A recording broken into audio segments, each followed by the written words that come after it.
Здравейте, уважаеми слушатели! Вие сте с гласът на младите. Аз съм Денис Никифоров и днес мой гост е Мартин Станоев. Така че, Марти, ти давам думата да кажеш нещо повече за себе си на нашите слушатели. Денис, здравей! Много се радвам първо, че ти гостувам и точно в този подкаст на младите хора. За мен е изключително удоволствие именно тук вече да се развива подкаст екосистемата в Благоевград. Започнах аз преди много години да се занимавам с това нещо и вече много се радвам, че се развиват и други проекти тук в града. Малко за мен, както каза ти, казвам се Мартин Станоев, занимавам се с много различни неща. Накратко, приключенец, авантюрист, търсеш така силните усещания, занимавам се с бизнес, с предприемачество, инвестиции. Много така е важна за мен темата за финансовата грамотност. Активен спортист съм на открито и през лятото, и през зимата, и горе-долу това е за мен накратко.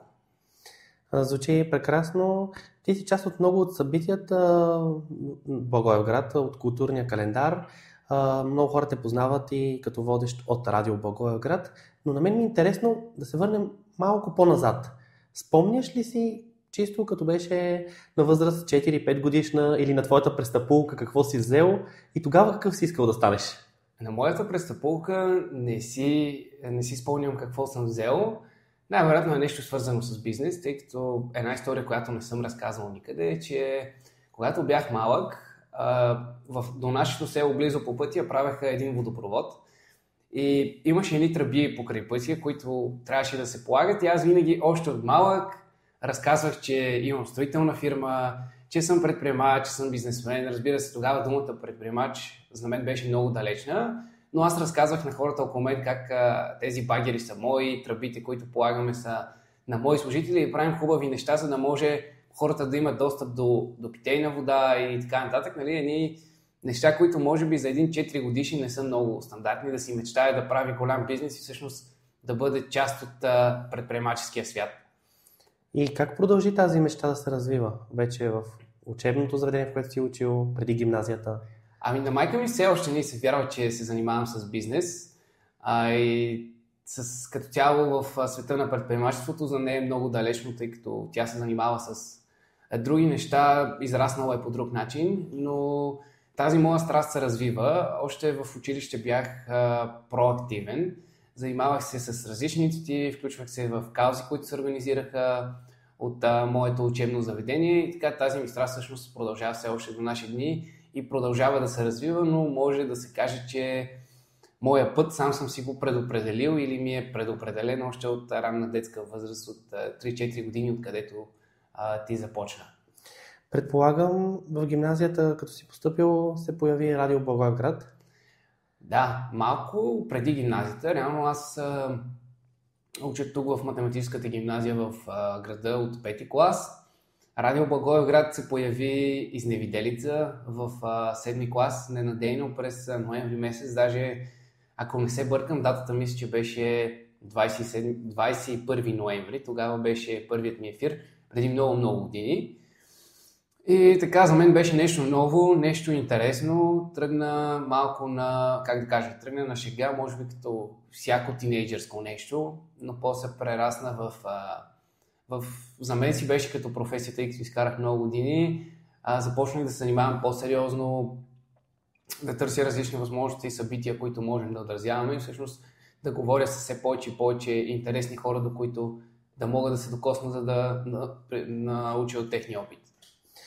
Какво ти дава всяко едно занимание през тези години извън училище? Какво дава на младите хора, когато имат свои хобита, интереси, развиват ги, вярват в тях, получават различна подкрепа от по-възрастните? Какво дава всичко това на един тинейджър?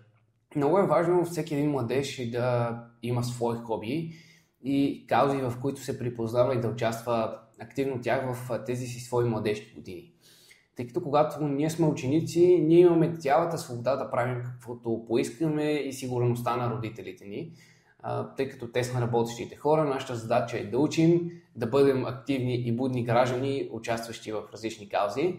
Това дава изключително много за всеки един младеж и смятам, че трябва учителите да подкрепят своите ученици, да участват в различни инициативи. За мен това беше изключително важно и изигра всъщност ключова роля в моето развитие, тъй като успях да се докосна до различни етапи от организирането на събития, благотворителни базари, концерти, разговори с институции и така нататък, което изключително много обогатява всеки един младеж, независимо и в каква сфера той иска да се развие след като завърши училище, продължи с университет и след това с работа. И въпросът ми сега е, кой е днес Мартин Станоев? Един продължаващ буден младеж. Вече на този въпрос могат да отговорят хората около мен. Дали съм се променил през годините. Със сигурност има много промени. Мартин Станоев е един буден човек, младеж, все още младеж, който иска да види промяната тук в нашата страна, който мечтае за това един ден Благоевград да бъде Силициевата долина на Европа. И според мен е напълно възможно, въпреки че това са така гръмки думи, смятам, че вече по-етапно започваме заедно с други хора да работим в тази посока и България да стане един хъб на иновациите тук на Стария континент. Мартин Станоев е един младеж, който продължава да мечтае и макар да е изпълнил част от мечтите си, продължавам да мечтая и да си поставям нови върхове. Това, което се сещам сега е, че за един цитат, който гласеше следното. По-лошо от това да не изпълниш големите си мечти е всъщност да имаш малки мечти и да ги изпълниш. Винаги трябва да си поставяме по-високи цели и по-високи, така че да се стремим всеки ден да бъдем по-добрата версия на себе си. И тук идва това консистентното, което всеки ден се старая да правя. Утре да съм по-добър от днес и днес да съм по-добър от вчера. Мартин е един обичаш младеж да чете. Все още, макар и да нямам много време, обичам вечерта седна с книга в ръка, да прочета малко, да се докосна до авторите и така, макар не пряко, да си поговоря с тези велики личности, които са написали книгите и за които се говори в тях. Това е целта на Младежкия център в Благоевград, наистина да подпомогнем младежите, които са на възраст от 13 до 29 годишна възраст, да подпомогнем да реализираме техните идеи, да ги подкрепим по пътя им и по този повод си давам правото да вмъкна, че събираме идеи за инициативи, които може да бъдат подкрепени финансово, така че всеки младеж, който ни слуша в този момент, може да помисли за своя идея и да ни я изпрати, пък наша задача е да я реализираме в рамките на този проект. Какво мислиш по този повод? Вече почна ли да ти хрумват разни идеи, които можеш да реализираш, тъй като влизаш в таргета? Аз влизам в таргета. Денис, благодаря ти за този въпрос. Това е много важно и през всичките тези години, в които съм се занимавал с младежка политика като ученик, това може би ще го засегнем по-късно в нашия разговор, тъй като 2 години бях председател на младежкия парламент тук в града. Е много важно младежите да им се даде възможност да имат активно участие в обществото и да участват на разговори на ниво заедно с институциите, община, министерства, Народно събрание и така нататък. И смятам, че това е една страхотна инициатива, така че младите да видят, че всъщност от тях зависят нещата, които се случват в нашето ежедневие. Това е моя лична кауза на много други младежи, кауза на младежки организации от цялата страна, да се даде възможност на младите да организират свои собствени инициативи. И за мен това е изключително важно, така че и аз, ако мога да се включа в призива на Денис, скъпи младежи от града, тези, които сте в Благоевград, ако имате интересни идеи за инициативи, може да ги споделите с Младежкия център, така че да могат да ги реализирате заедно. Когато това се случи, можете да ми пишете, аз ще се радвам също да ви подкрепя, да присъствам и да помагам с каквото мога. Така че, Денис, имате Младежкия център, има и моята подкрепа за всичко, което правите.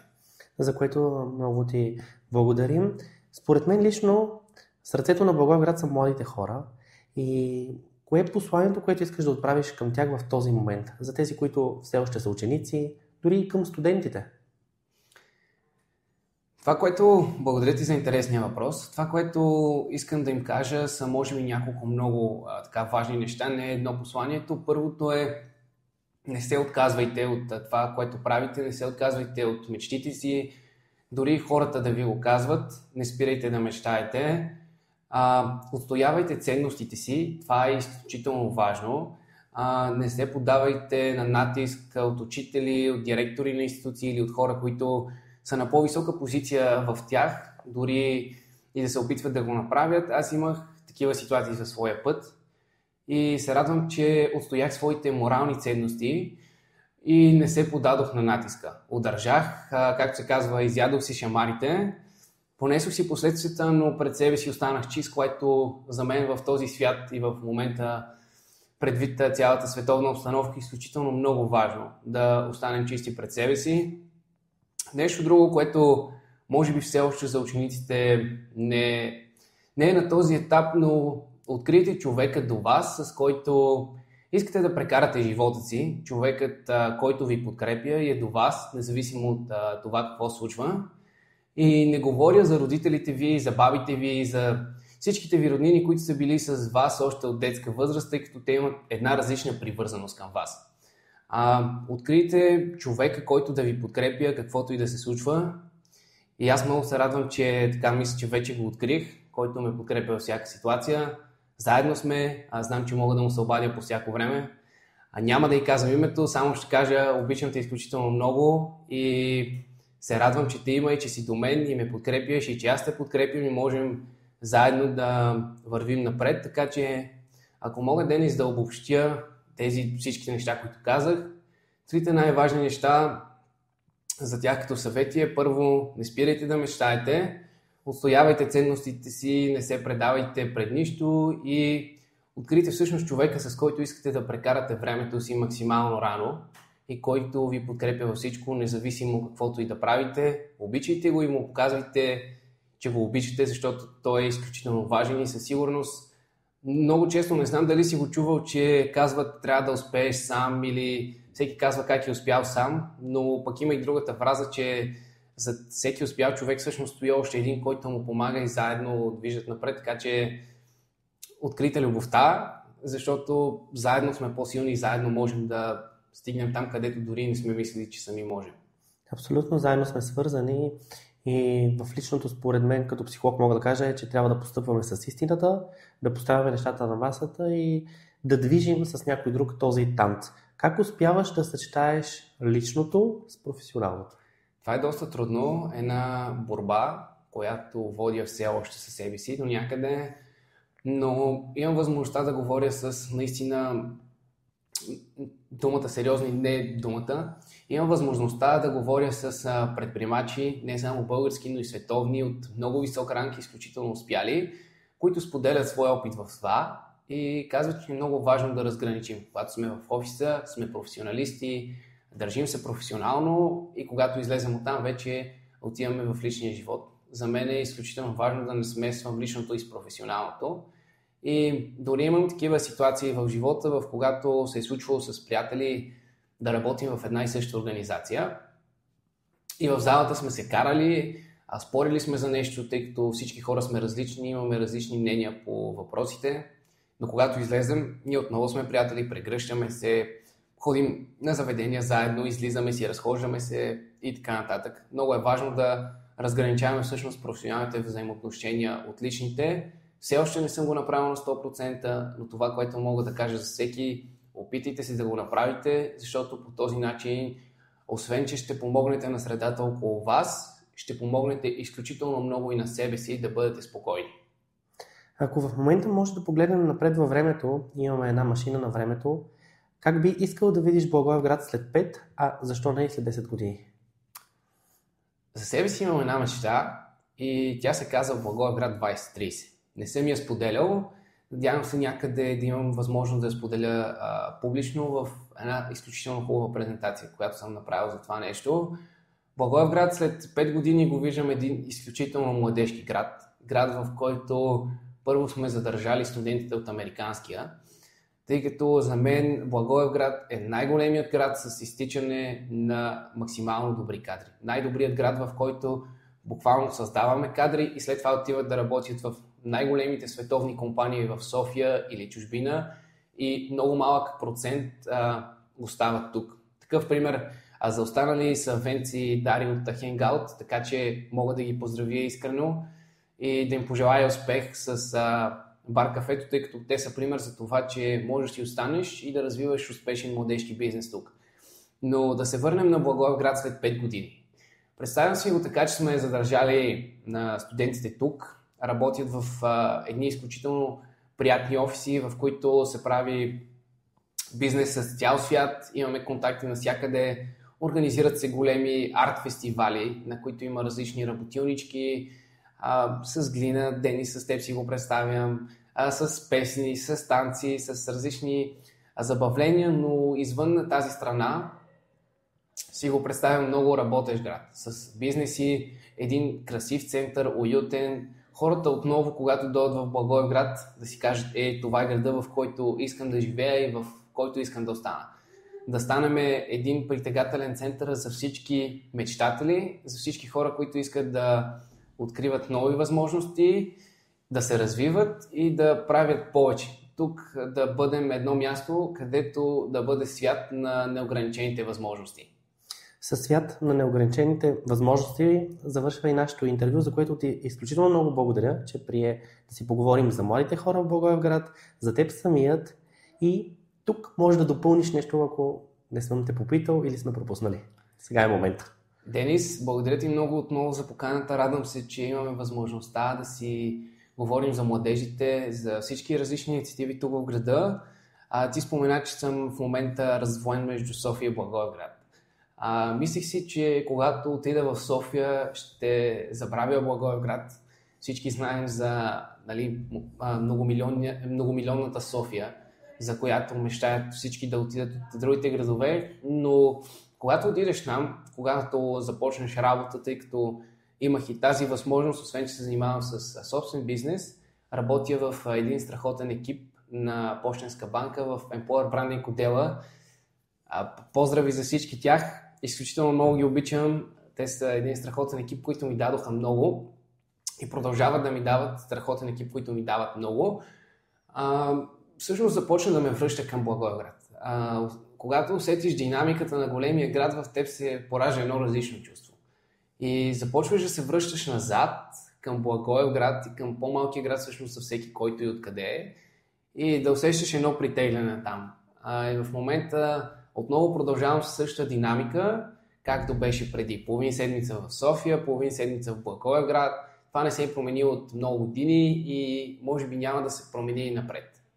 Така че ако мога да завърша за всички младежи, които ни слушат, където и да отидете по света, дори в най-далечната точка, не откъде сте, защото Благоевград е един страхотен град, в който вратите му са отворени винаги за вас и ще се радваме да се върнете тук. Аз също ще се радвам някой ден да се върна тук за постоянно.